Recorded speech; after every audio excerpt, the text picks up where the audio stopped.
हाँ, बकवास पर आपको खुशामदीद। मैं ड्रामे की अगली किस्त तो और भी ज़्यादा इंटरेस्टिंग होने वाली है। एक तरफ ज़ैद आयरा की वजह से नाराज़ होकर मुबशरा की तरफ बढ़ रहा है और मुबशरा इसी खुशी में है कि ज़ैद ने इसकी तरफ पहला कदम तो बढ़ाया, इसके कमरे में तो आकर सो गया। आयरा से ये सब बर्दाश्त नहीं हुआ, हालांकि वो जानती है कि मुबशरा भी ज़ैद की बीवी है, इसका भी हक है, लेकिन वो फिर भी बड़ी ही चालाकी के साथ खुद को समझाती है कि इस तरह गुस्सा करके नाराज़गी दिखाकर वो ज़ैद को खुद से दूर कर रही है। इसीलिए फ़ौरन पैंतरा बदल लेती है, ज़ैद के साथ लंच करने का प्लान करके इसे फ़ोन कर देती है और साथ ही इसे मना भी लेती है ताकि दोबारा कभी ज़ैद के लिए मुबशरा के कमरे तक जाने की नौबत ही ना आ सके। दूसरी तरफ आप देखेंगे इतना सब कुछ करने के बावजूद भी कॉन्ट्रैक्ट आयरा ले उड़ी। ये बात मुबशरा फ़ोन करके अपने ससुर को बताती है कि प्रोजेक्ट फ़खर ग्रुप को चला गया।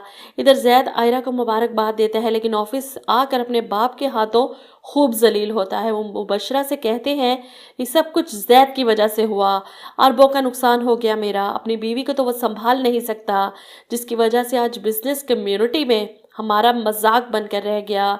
दूसरी तरफ आयरा खुशी खुशी घर आती है। ज़ैद के वालिद और ज़ैद दोनों कॉन्ट्रैक्ट के जाने की वजह से काफ़ी अपसेट थे। आयरा पर तंज भी करते हैं और ज़ैद पर शक भी। कहीं बीवी को खुश रखने के लिए तुमने जानबूझकर इसे अपने सीक्रेट्स तो नहीं बता दिए? रात को गए तो थे इसके ऑफिस इससे मिलने और कॉन्ट्रैक्ट से पहले इसके साथ लंच पर भी गए। बाप की बातें सुनकर ज़ैद काफ़ी अपसेट है, दुखी होकर कमरे में आता है, तो वहीं दूसरी तरफ आयरा की कामयाबी पर मुबशरा इसके लिए फूल लेकर कमरे में आती है।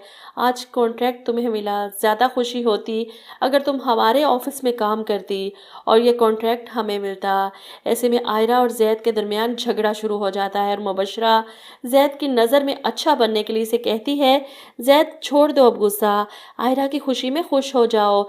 लेकिन ज़ैद तो आयरा का हाथ झटक कर कमरे से ही निकल जाता है। मुबशरा तो चौके पर चौका लगा रही है। अगले ही दिन अपने बाप के पास पहुंच जाती है अपने अगले प्लान के लिए। इनकी एक बहू ने इन्हें शौक दिया है, मैं बस इन्हें सरप्राइज़ देना चाहती हूँ। वो कुछ ऐसा करने वाली है कि ज़ैद के वालिद ज़ैद के सामने कह उठेंगे, देख लो, एक ये बहू है जिसे मेरी इज्जत की परवाह है और दूसरी तुम्हारी वो चहेती बीवी जिसने कसम खाई है मुझे जलील करने की। असली और खरे की पहचान तो देर सवेर हो ही जाती है।